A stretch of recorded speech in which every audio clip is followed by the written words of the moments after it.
Hello, I'm Captain Ulysses S. Grant, late of the United States Army. And if I might, I should like to think out loud a bit with you and reflect upon an event that was significant in my life, my journey home to Whitehaven, Missouri, near St. Louis, after my resignation from the United States Army at Fort Humboldt, California in 1854. It was arduous and difficult. I had resigned on April 11th of 54 to take effect on July 31st of 54. However, I was able to wrap up my paperwork, close my accounts in my books, and leave Fort Humboldt on the way home on May the 7th. I left on a vessel called, oddly enough, the Arispe, Arispe. I was never able to find out if that was a person, place, or thing, but no matter. It was loaded with timber and gold dust, and I was going home. When I got to San Francisco, I went to see a friend of mine, former Army officer friend, Captain Thomas Harris. Tom Harris had left the Army and gone into banking, and I had loaned him some money to help him get started at 2% interest. $1,750, a princely sum. And he gave me 2% interest, and I was told I should be wary of that. That's a warning signal. But I trusted Tom Harris, and he needed the money, I thought, to get a business going, a bank going, and I loaned it to him. Now, leaving California, probably never to come back, I needed my money.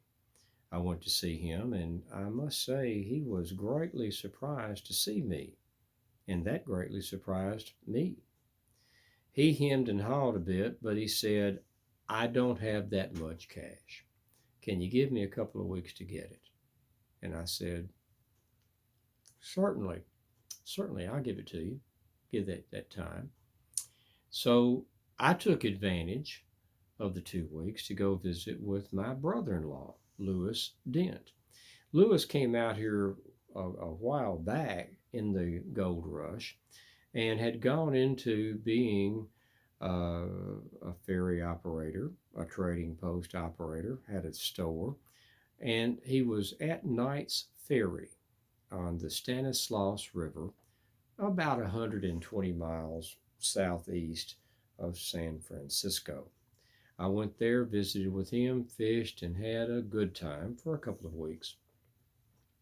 When I went back to San Francisco, I found to my great disappointment that Tom Harris was nowhere to be found, and neither was my money. So now I am in a difficult place.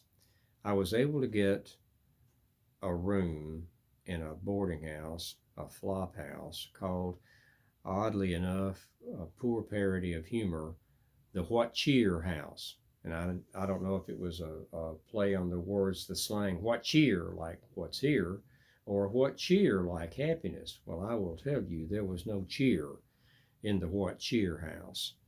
I had an upper floor garret. It's all unpainted lumber, and I had a small room with only a cot, a table, and a chair. And in a few days, the few days I was there, a friend of mine, a good friend indeed, Robert Allen, who was the quartermaster for the Army for the Pacific Division, the California Division, and we were good friends, having both been quartermasters, I at Fort Vancouver and him over the military district. And Robert Allen knew me. Well, he came looking for me, and he found me sitting in that room alone. And he was aghast, and he said, Grant, what are you doing? And I said, nothing. I'm doing nothing.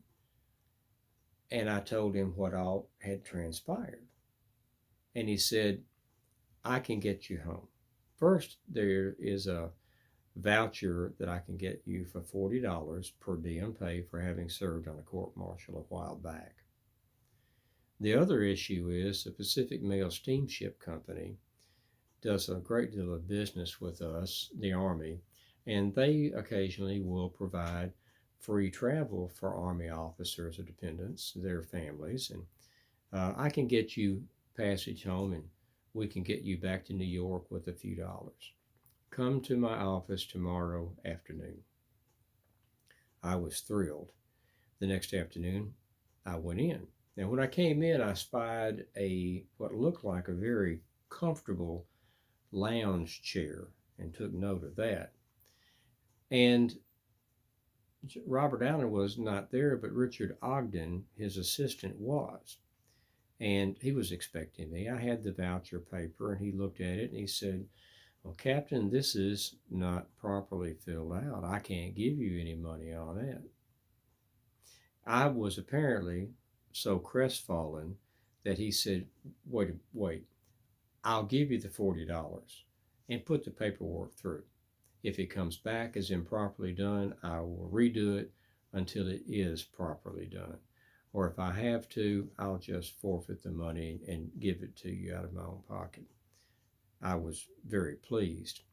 And I said, "May I sleep on that lounge chair tonight?"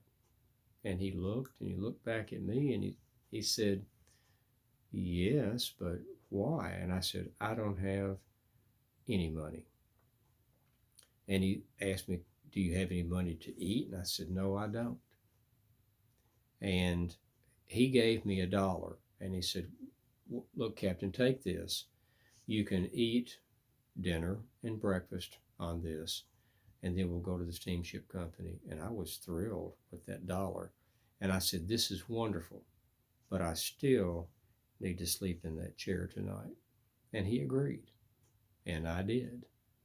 The next day, we went to the Pacific Mail Steamship Lines, and they gave me a room passage back to New York City. In fact, they gave me a stateroom at no charge.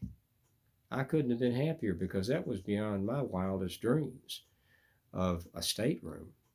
And I had my $40, and that meant that by the time I got back to New York City with my expenses along the way, I would still have $15 when I got there, which was a respectable amount of money. And I left on June the 1st and sailed to Nicaragua. I got to Nicaragua on June the 15th, went across Lake Nicaragua to the Atlantic side. While in Nicaragua, I got news of two issues. One was we found out through the news, the papers, that Congress had passed the Kansas-Nebraska Act just a few days before. That concerned me because it was an issue of great contention. It was going to allow the citizens of the states of Kansas and Nebraska to vote whether they wanted to be slave or free. Now, that was going to, I felt, provoke bloodshed because the slavery issue is so volatile. Also, it does away with the Compromise of 1820, the Missouri Compromise, 1850. It does away with that previous legislation and throws it open to popular sovereignty, the popular vote. I was glad that I had held on until I got that rank of captain because I thought this may be a problem for all of us later.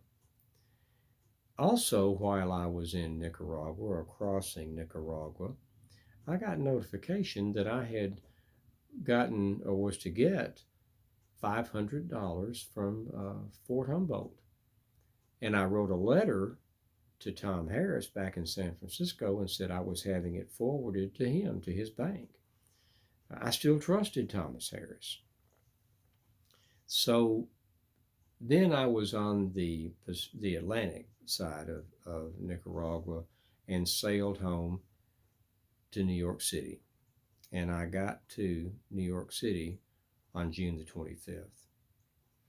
When I got there, I sent Elijah Camp, who was now a storekeeper, quartermaster at Sackett's Harbor again. I had met him at Sackett's Harbor back in 51 and 52.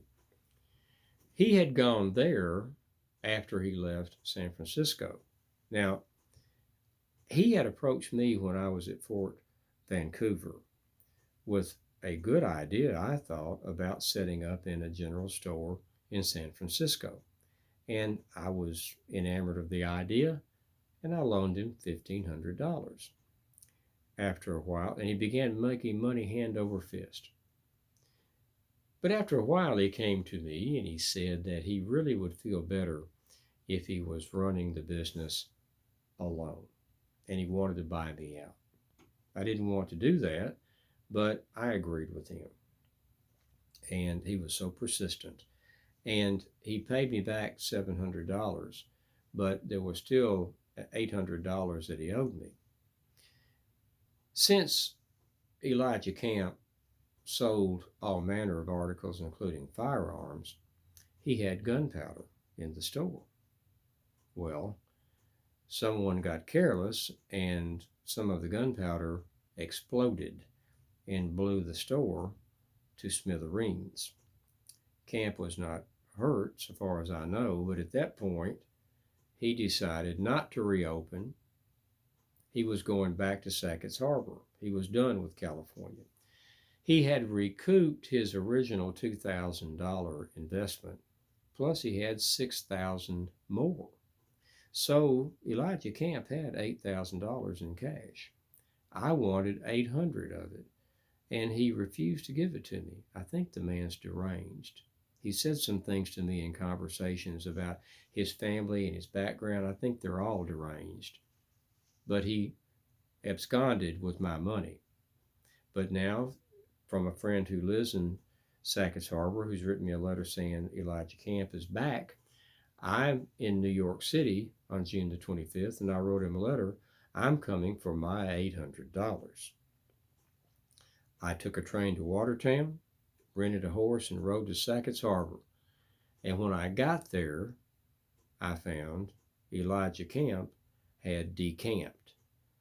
I've been chided about it, but I expect writing him a letter telling him I'm coming was not the best decision I could have made to assure my getting my money. But he wasn't there.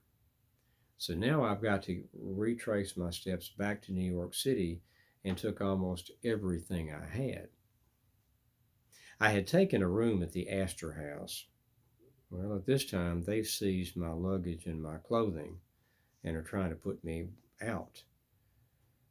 Once again, I'm in desperate straits, but I found out that an old classmate of mine from West Point, Simon Bolivar Buckner of Kentucky, was in town on commissary duty. I went to pay him a visit and ask him for a loan. Buckner did not loan me any money. He said, I know the proprietor of the Astor House. Come with me, we'll go talk to him. And he assured the proprietor that I was good for my money, and he would get his money. And with that assurance, that vouching for me from Buckner, a friend of his, he released my luggage and my clothing. Then Buckner turns to me, and in our talking, he said, you're going to have to telegraph your father and ask him to send you the money to get to Covington, Kentucky. And I said, I really do not want to do that. And he said, you have no choice. You're going to have to ask your father for that money. So I agreed. I telegraphed my father, Jesse Grant, and asked him for a loan of some money. He telegraphed back, wired the money back to me. I paid the Astor House owner, paid the other loans and debts that I had accumulated while I was in New York City trying to get the money from camp, and left New York. So into August, I arrived at Covington, Kentucky, the home of my parents. They've moved across the river from Georgetown, Ohio, where I was born, to Bethel, Ohio, to Covington, Kentucky, just across the river from Cincinnati. And it was, the visit was what I would have to say a bit stiff. My mother, who is not exactly demonstrative in her emotions, said that she was glad that I was shut of the Army and out of it, and that I should have never been in the Army to start with. My father, who's always told everybody, all his friends, I was going to amount to something someday and bragged on me, now is facing me at 32 years of age and broke with a wife and 2 children and no visible means of support. And he, at every opportunity that week that I was there, said, well, the Army, West Point and the Army has ruined one of my boys for business. That was embarrassing and very painful. And all I could say was, yes, I expect it has. I stayed a week. I asked him for a loan of $500 payable at 10% interest. He did not give it to me. So then, well into August, I made my way back to St. Louis and Whitehaven. And the reunion was nothing less than joyous. Fred didn't recognize me after having been gone. Buck, Ulysses Jr., had never seen me, but I swept both of them up into my arms, hugging them and kissing them. Julia came running out the door dressed in a nice dress because she was expecting me any day and always put on a nice dress for me to see her for the first time. And we all were hugging and kissing and crying and laughing, and it felt wonderful to be home. There are other things I should like to think about with you. My farming efforts at Whitehaven, building of hardscrabble, the difficulties I had with being a farmer, moving into St. Louis, becoming a businessman in real estate, trying to become the county engineer of St. Louis County, and other things about which I should like very much to look back and reflect with you, if you should care to hear them. But for the moment, I have talked quite enough, and I will bid you adieu. So I'm Captain Ulysses S. Grant saying goodbye.